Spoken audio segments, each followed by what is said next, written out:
अरे चाची, ये ठंड में ऐसे कैसे सो रहे हो? अरे यार, तो और कैसे सोऊंगा।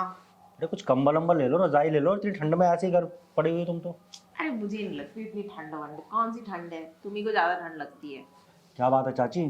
अरे इतनी ठंड में भी तुम्हें गर्मी लग रही है? आजकल क्या खा रही हो ऐसा? और एक बात बताओ, ये आधे अधूरे कपड़े पहनकर पूरी टांगें दिख रही थी तुम्हारी। घर में कोई और घुस जाता ना तो कुछ भी करके चला जाए, तुम्हें तो पता ही नहीं चलेगा। अरे ऐसे कौन सोता है? कम से कम अपने कपड़े लत्तों का तो ध्यान रखा करो। और ये क्या चाची, तुमने अंदर कुछ नहीं पहन रखा क्या? सूट के नीचे खाली सूट पहन रखा है, सब कुछ साफ साफ नज़र आ रहा है। इस तरीके से अगर चाची आप रहोगी ना तो मेरा ना किसी दिन मन भटक जाएगा, और कुछ हो गया ना तो फिर मुझे मत बोलना। देखो वैसे भी क्या नजर आ रहा है, कुछ भी तो नहीं नजर आ रहा। और ऊपर से वैसे भी ना, तुम्हारे चाचा यहाँ रहते तो है नहीं। और मुझे ना सर्दियों में मन करता है कि मुझे कहीं से गर्मी का एहसास हो, तो इसलिए मैं हल्के हल्के से कपड़े पहन के रखती हूँ। क्या करूं। और वैसे भी जैसे तुम बातें कर रहे हो ना कि बाहर से कोई आएगा कुछ कर देगा, आज तक तो ऐसा कुछ हुआ नहीं। आगे की भी क्या ही होगा। और कोई क्या करेगा बाहर से आके अचानक से मेरे कमरे में।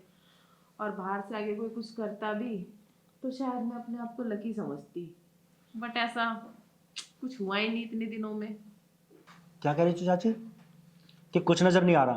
अरे साफ साफ नज़र आ रहा है कि आपने कुछ नहीं पहन रखा, और इतने बड़े बड़े दिख रहे हैं ना कि मैं पूछो मत। मेरे मुंह में पानी आ रहा है सब देख के। या तो उनको ढक लो या तो फिर अच्छे से दिखा दो। क्यों, ये क्या कोई जलेबी है जिसे देख के तुम्हारे मुंह से पानी आ रहा है। अरे चाची तुम नहीं जानती, आदमियों के लिए ना ये चीज़ जलेबी से भी ज़्यादा मायने रखती है। अच्छा। हम्म। वैसे मैं तो जानबूझ के ऐसे कपड़े पहनती हूँ ताकि कोई मुझे देखे और ललचाए और फिर मेरे पास आए। और वैसे भी तुम्हारे चाचा ना 24 घंटा काम पे बिजी रहते हैं, मुझ पे ध्यान तो देते ही नहीं। तो मैं क्या करूँ, मुझे किसी ना किसी और को तो ललचाना पड़ेगा ना। तो चाची, तुम्हारा ये भतीजा है ना तुम पे ध्यान देने के लिए, मेरा तो पूरा ध्यान ना तुम पे ही रहता है। अच्छा। आजकल तुम दिन ब दिन ना जवान होती जा रही हो। पूरे लड़कियों वाले कपड़े, फुल सेक्सी सेक्सी, और अंदर भी कुछ नहीं पहनती हो। बंदा क्या करे? चाचा तो पता नहीं कैसे आपसे इतनी दूर रह लेते हैं, पूरे दिन ऑफिस में पड़े रहते हैं, रात को भी कभी कभी आते हैं। क्या चक्कर है? कहीं उनका कोई और तो नहीं मिल गया, किसी और से अरे चक्कर चल रहा है? ऐसा कुछ नहीं है, तुम्हारे चाचा जब होते हैं ना तब तो हम दोनों पूरे मजे लेते हैं। पर अब क्या करूं कि रोज ही टाइम नहीं दे पाते ना, उनकी नाइट ड्यूटी लग जाती है। पर ऐसे तो मेरा काम नहीं चलेगा ना, ना मेरी प्यास बुझेगी। अरे तो चाची मुझे कहिए ना, मैं बुझाता हूँ आपके प्यास। तुम हाँ। अरे रहने दो, तुम तो अभी बच्चे हो। अरे चाची, आजकल के बच्चे बच्चे नहीं रह गए। आजकल के बच्चे ना बड़ों से भी ज़्यादा खतरनाक हो गए हैं। सब कुछ पता होता है आजकल बच्चों को। अच्छा, क्या पता है, जरा बताओ मैं भी तो जानूं। अरे चाची, ये सब बातें ऐसे थोड़ी ना बताई जाती हैं। इसके लिए थोड़ा सा माहौल बनाया जाता है, मूड बनाया जाता है, फिर धीरे धीरे धीरे धीरे शुरू किया जाता है, तब पता लगती हैं सब चीज़ें। अब आप सोच लो, अगर आप चलना चाहोगे ना कमरे में मेरे साथ, तो मैं आपको बता सकता हूँ कि ये सब चीज़ें कैसे होती हैं, और मैं कितना छोटा हूँ और कितना बड़ा हो गया हूँ, ये तो आपको अंदर चल के पता चलेगा। और रही बात चाचा की, तो चाचा को तो आप भूल ही जाओ, क्योंकि चाचा की ना वो उम्र हो चुकी है। चाचा की बस की नहीं है ये सब। इसलिए आपसे कह रहा हूँ, देख लो। आप भी तो खुद ही कह रही थी ना कि कोई आए जो आपकी प्यास बुझाए। आपकी ये जवानी ऐसे ही बर्बाद हो रही है, तो मैं हूँ ना। बाहर जाने की क्या ज़रूरत है? अरे बाहर से आप किसी को बुलाओगे, मज़े लेगा, धोखा दे के भग जाएगा। मैं तो आपके घर का ही हूँ अपना, हमेशा आपके पास रहूँगा, और आपको कहीं छोड़ के भी नहीं जाऊँगा। जब आपका मन करेगा बस एक इशारा करना, भागा भागा चलाऊंगा आपके पास।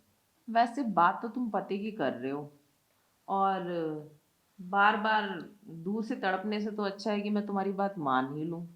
और जब मजा मुझे अपने घर में ही मिल रहा है तो मुझे बाहर जाने की क्या जरूरत है। और सच बताऊं ना, मैं तुम्हें बताने से शर्मा भी रही थी क्योंकि तुम मेरे भतीजे हो। और मैं तुम्हें बताऊंगी और तुम मेरे साथ कुछ ऐसा करोगे, किसी को कुछ पता चलेगा, वैसे ही बदनामी हो जाएगी। और कहेंगे कि चाची भतीजे में चक्कर चल रहा है, अच्छा नहीं लगता ना सुनने में। तो इसलिए मैं डर के और शर्म के मारे तुम्हें कुछ बता भी नहीं रही थी कि मेरे मन में ऐसा कुछ है। वरना मेरे मन में तो पहले से ही था, मैं सोच रही थी तुम्हें कब से इशारा करूं, पर आज तुमने ना मेरे मन की बात ही छीन ली। अच्छा चाची, तो हम्म। आपके मन में ये सब चल रहा था? मुझे तो पता ही नहीं था कि हम्म। मेरी चाची मुझसे इतना प्यार करती है, कि मेरे ऊपर लट्टू है। अरे कम से कम एक बार बता देती तो इतने दिन तड़पने से तो अच्छा था ना, दोनों का भला हो जाता। अब देखिए ठंड का मौसम है, गर्मी तो चाहिए ना, बताइए। वैसे हाँ, बात तो तुमने सही कही, बहुत सर्दी हो गई है और गर्मी की भी ज़रूरत है। वैसे मुझे लगता है कि आपके अंदर कुछ ज़्यादा गर्मी भरी हुई है, तो आपकी जब गर्मी निकालूंगा ना तब आपको पता चलेगा। देखो सर्दियों का मौसम चल रहा है, आपको सर्दियों का एहसास ही नहीं हो रहा। अरे जब तक मौसम का मज़े ना लिया जाए क्या फ़ायदा। अब सर्दी आ रही है, गर्मी आ रही है, को पता ही नहीं चल रहा। आपके अंदर तो गर्मी भरी पड़ी है। बात तो तुमने सही कही। एक तो गर्म चीज़ें भी खाने से ऐसा हो गया, और ऊपर से तुम्हारे भैया। अच्छा चाची, हम्म। सुनो ना, अब है ना बातों में टाइम वेस्ट नहीं करते, हम्म। चलो ना शुरू करते हैं। चलो आओ।